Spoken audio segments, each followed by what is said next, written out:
வணக்கம் நண்பர்களே. So England tour of New Zealand 3 match T20 சீரிஸ்ல ஃபர்ஸ்ட் T20 மழைனால கேன்சல் ஆயிடுச்சு.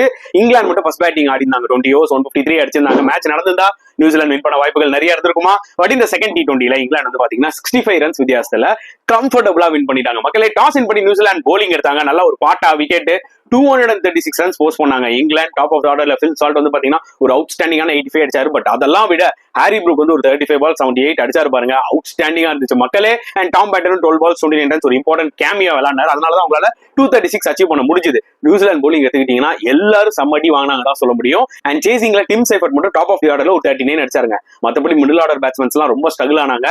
லாஸ்டா மிச்சல் சாண்டனர் மட்டும் ஒரு 15 பால்ஸ் 36 சூப்பரா ஒரு கேமியா ஆடி போனாரு. எனக்கு என்னவோ இந்த பிச்சு போக போக ஸ்லோவான மாதிரி ஃபீல் ஆச்சு மக்களே. மேபி டாஸ் வின் பண்ணி போலிங் எடுத்தது பேக் ஃபயர் ஆயிருக்கும் நியூசிலாந்துக்கு. பட் இங்கிலாந்து போலிங் எடுத்துக்கிட்டீங்கன்னா அதில் Rashid was the pick of the bowler. சூப்பரா போட்டு 4 விக்கெட் எடுத்தாரு. And Brydon Carse, Luke Wood, Liam Dawson எல்லாருமே 2 விக்கெட்ஸ் எடுத்தாங்க. A dominating victory for England மக்களே.